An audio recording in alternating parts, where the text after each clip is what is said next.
Hello, everyone, and welcome to our first lesson, day one of what is our second week in financial algebra: fractions, decimals, and percents.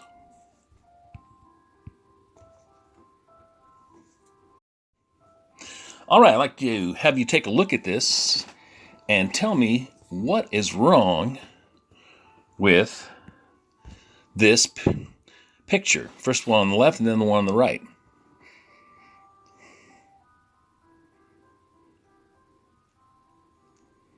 The one on the left shows you A&W tried to compete with the quarter pounder back in the 80s, and they did that by coming out with a burger that was a third of a pound and lower cost than the quarter pounder. However, nobody bought it because most customers thought that a quarter or 1/4 was bigger than a third or 1/3. And that's simply not true mathematically. A quarter, if you think of it as money, is 25 cents, and a third, if you think of it as money, is 33 cents, so it's a little bit more. Take a look at the Walmart clearance sign on the right-hand side, and you see that we have a sign that says it was $3.88, but now you can get 2 for $8. I'm thinking you can probably tell me what's wrong with that one. At 2 for $8, that means they're $4 a piece, which would be what, 12 cents more per item than the previous price. So it's not really saving you money at all. Here's our title page for financial algebra. Our syllabus. Briefly, I'm going to go ahead and read it to you.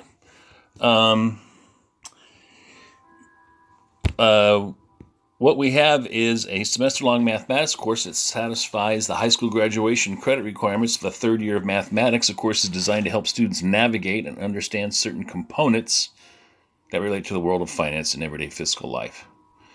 You're going to practice and work on the following topics: the stock market, modeling a business, banking services, consumer credit, automobile ownership, employment basics, income taxes, independent living, and preparing for a budget. It does not satisfy the Algebra 2 requirements for college readiness. If you think it does, you are mistaken.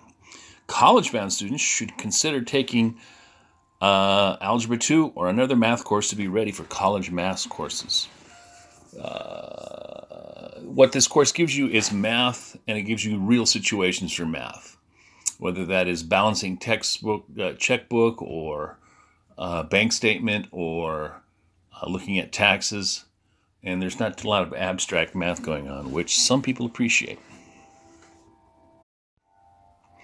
You will need to have a spiral notebook for this class. If you're able to figure out how to do a digital notebook, that's great. You're welcome to do that.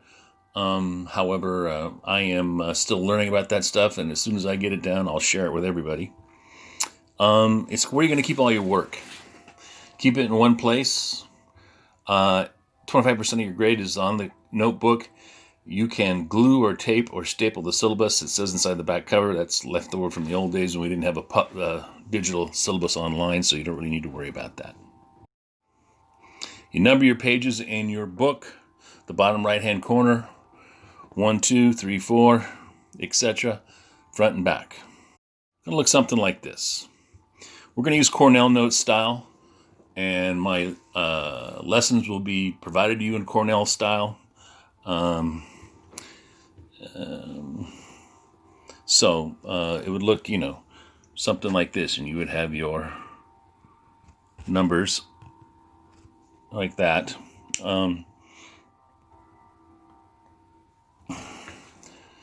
The 10/24/7 is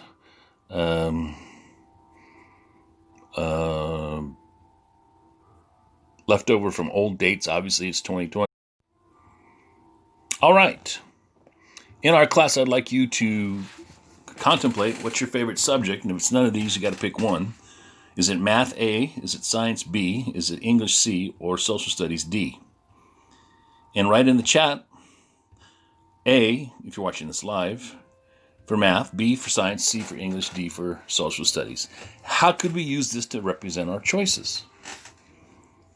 Well, let's say we have a class of 20 people, and 3 of them said that they liked math, that means it's a fraction, 3 out of 20. If 2 of them said they like science, it's another fraction, 2 out of 20, which you can also call 1 out of 10. Remember that all fractions are just division problems. When somebody says 2 out of 20, that means 2 divided by 20. If you divide 2 by 20, you get 1.1 or 1/10. Lots of ideas can be turned into numbers. Information with business, science, the weather. What other ways are numbers used every day to communicate?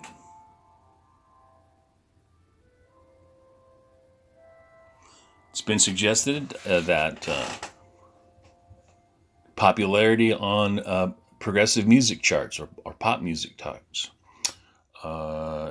is rated by numbers. What's number 1 this week? What's the most downloaded song? What is the most watched YouTube video? What is the most mentioned name online? What is the hazard index for our air quality? What's the temperature outside? Numbers are in our everyday life. Here's some financial facts. You can pause on it and read it if you like. I want to talk briefly about fractions. This is a review, I know, but bear with me. A fraction is a part of a whole, and a way to describe how many parts exist out of a total value. 3 out of 3 means 3 of 3, which equals what? What is 3 divided by 3? It's 1. 2/3 is 2 out of 3. So, if we think about that, 2 divided by 3, that equals 0.66, going on forever. You could round that up to 0.67 as a decimal.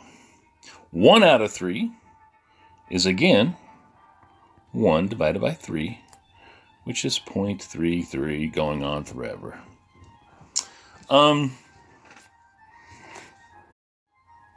I'd like you to try and draw pictures of this fraction. You can draw it on your notebook and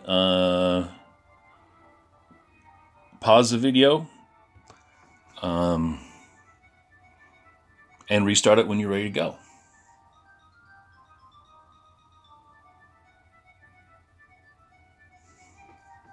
All right, I hope you paused your video. A fraction, 5 out of 5, I don't know. You could do if we're sticking with the circle motif from the earlier thing, we would have something like, what? 1, 2, 3, 4, 5. Those aren't equal, but that's 5 parts out of 5. If you're doing 2 out of 5, well, we could do the same thing, sort of, right? 1, 2. We'll shade those in to show that they are 2 that we're talking about when we say 2 out of 5. Beautiful, right? I know what you're thinking. Why isn't Mr. Yates an art teacher? That's all we're talking about. 2 out of 5. If you turn this into a division problem, 2 divided by 5, it would be 0.4. And we know that 5 divided by 5 is 1. A decimal is very similar to a fraction. It's a method of using numbers to show parts of a whole. It's a number that is less than 1. The number 1 represents the whole, the entire value. 3 out of 3 is 1, right? 2/3, as I showed you earlier, is 0.66, going on forever. 1/3 is 0.3, also going on forever. A decimal is just a fraction, and a fraction is just a decimal. They're just different ways to write the same thing. Percentage is always a number that is divided by 100. So you can think of it as a fraction over 100. 100% equals 1, or one whole number. To convert a decimal to a percentage, you just multiply by 100. So 3 divided by 3, as we showed earlier, is equal to 1, which times 100 equals 100%.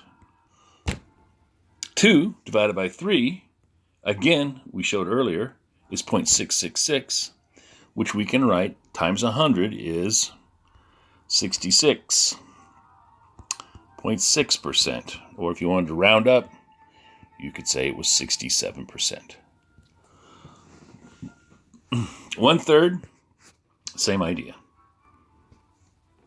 33.3%. All right, in your groups, find somebody in the class so you can find a fraction to represent students in our class. For instance, the number of students that have athletic shoes or short hair or hats. Convert your fraction to a decimal and a percentage. Be prepared to share with the rest of the class. So if you're watching this video, you obviously can't do that, but let's give you an example to work with. Let us say again that there are 5 out of 20 students in a whole with short hair.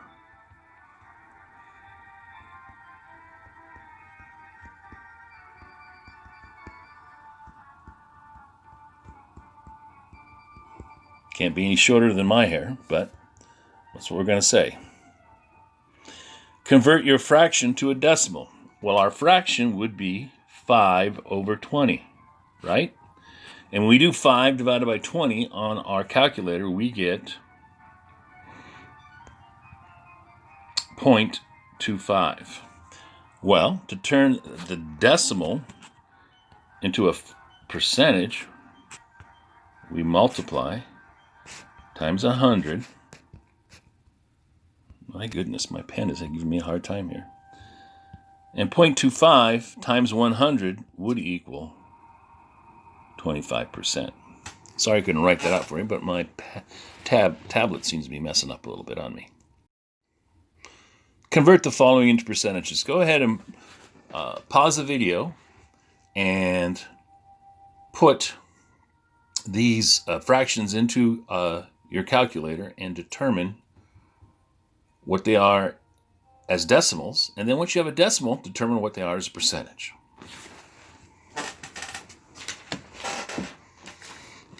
All right. I hope you did that. When we divide 2 by 5, we get 0.4.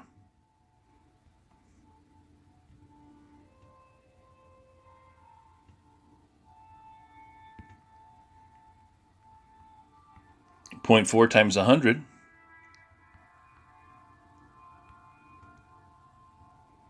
is 40%.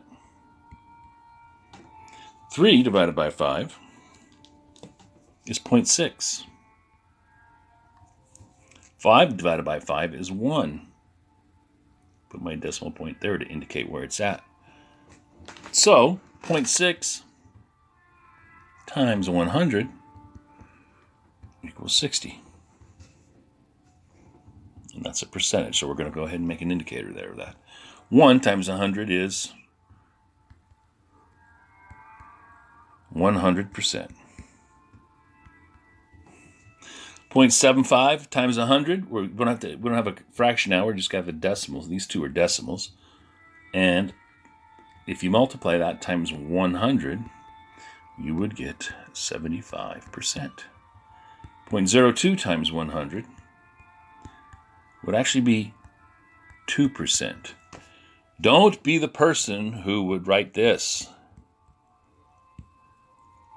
That's not right. And it's a common mistake, which is why I bring it up. It'll be on our quiz at the end of the week, something similar, where they'll ask you to make sure you understand what times 100 means. When you got 0.0 something, it's a single digit.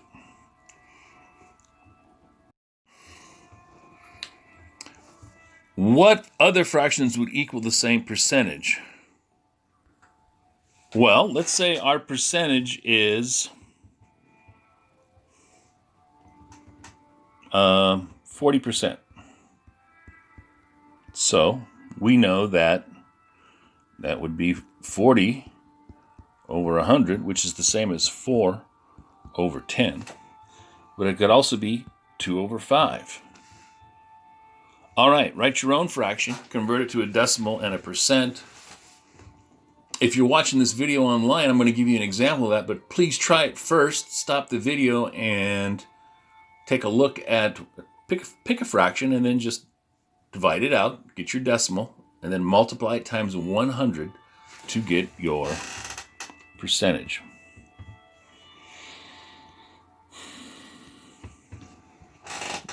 I hope you did that. Let's pick a fraction. I'm going to pick something that's kind of difficult. Let's say I'm going to do 5 over 7. I'm going to erase this mess I made here so I can write next to it. So, let's say I have 5 over 7. If you plug that into your calculator, 5 divided by 7 equals a weird number. It's 0.714. It goes on 2857, but we're just going to stick with 0.714. Then I take my decimal and multiply it times 100, and I've got 71.4%. I'm hoping your fraction was a little bit easier than that one, but it helps to know that what are 5/7 of something? If I got 7 chapters I'm reading in this book and I'm 5 chapters through, how much done am I? Well, you're 71% done, almost 72% done. So you're almost 3/4 of the way through. All right. Go to assignment number 1. It is a Google Documents assignment that it'll make a copy for you and you can actually type on it with your Chromebook or your laptop. And you can submit it to me and I will grade it. If you have any questions, you know how to get a hold of me. Hang in there. We're having an interesting time, but I know we can make it through.